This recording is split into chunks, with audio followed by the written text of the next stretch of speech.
په جده کې روانم، جده کې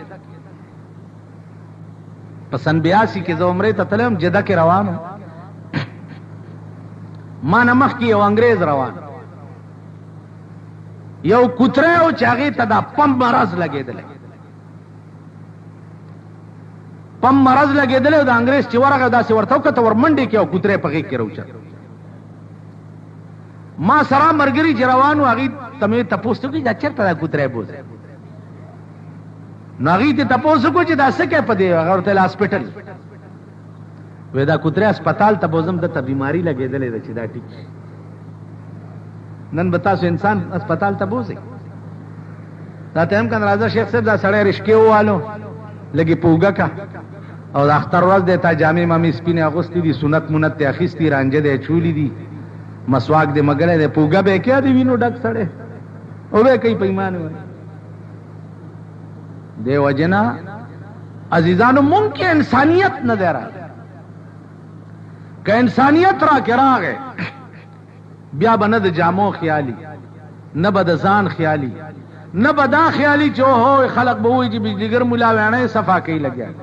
بجلیګر ملا څه شی دی؟ څه دی؟ هیڅ. والله که دا خس و خاشاکم دی، خان څه نواب څه بادشاہ څه. بادشاہ خو یو هغه ذات دی چې ټول عمر به په یو حال بل هم لا څوک شته د هغه مخکې چې وایي چې زم څه شی یم، مونږ څه شی.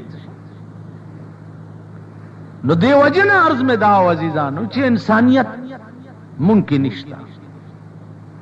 که مونږ انسانان شو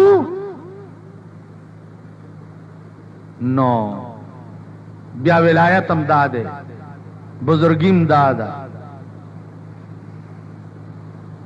قطبیت هم دا ده، غوثیت هم دا ده، اللہ تا قرب هم دا ده، د پیغمبر په خوا کې اوسېدل هم دا چې انسانان او مونږ انسانان نه او دا په سترګو لیدلی شوي دي چې مونږ انسانان نه. مولانا لاہوری رحمت اللہ علیہ تا یو مولانا ہوئے چې ته وایې چې یہ لوگ کتے اور گدے اور گدڑ اور بلی ہیں. ویل میں یہ نہیں مانتا، میں نہیں مانتے ہو، میں بتا دوں. د لاہور شاہی مسجد تے بوتلو اور دنیا پہ کے ولاڑا دا پدے مخے والا لاس راخ کے ویل دیکھو ابھی مسجد کے طرف. مولانا صاحب قرآن خورو مونگتا چی جماعت تمہیں اوکتا کل ہم پا کے خر سپی پیشوگان گدڑان خنزیران ولاڑو.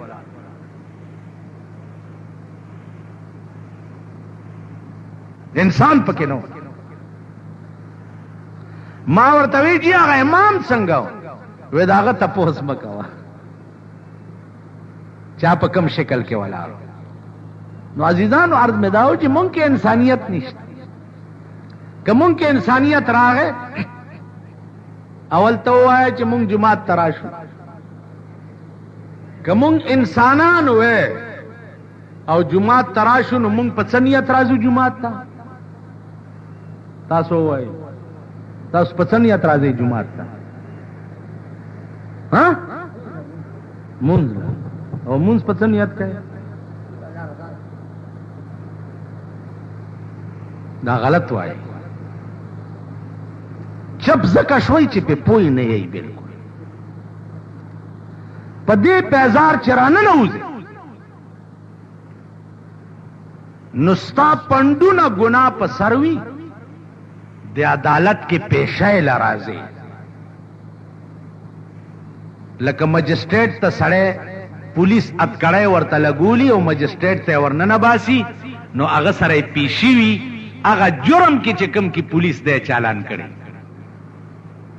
نو هغه اتکړی چې ورته داسې لګېدلي وي نو هلته دی څه معتبري کولی شي او به کوي تاسو پات کړو کې به ته څه معتبري غلی ولاړي او وکیلان باز کوي او بیا چې د 302 په کیس کې شیشن کې ولاړې او اتکړی دی او بیړی دی په لاسونو کې نو سر دی ټیټ نیولی او یو اسمان ته دی توجه وي چې خدای یو ته به مې بچ کړی دی وخت کې بل څوک مې بچ کولو والا نشته. دا یې نیت یې کړی.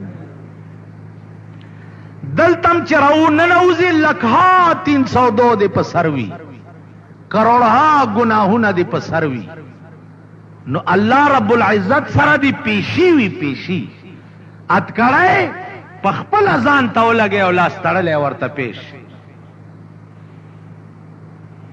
تاسو خیال را چی دا دا سری نیتی چیز خدای تا لاس تڑلے پیشم او د خپل گناہونو معافی تے غواړم دے با پا جماعت کے بل حرکتو کی بل خبر بہو کی اکڑ خانی بہو کی متبر خانی بہو کی تصور نشکی تا چی جماعت ترانه نوزم فرعون او چی جماعت نوزم فرعون او چی جماعت کے ولارم فرعون نو دا فرعون منز کمزے کی کپا مانزا ولارم فرعون مانزا ولارم مخ کی دی چرتڑون تیر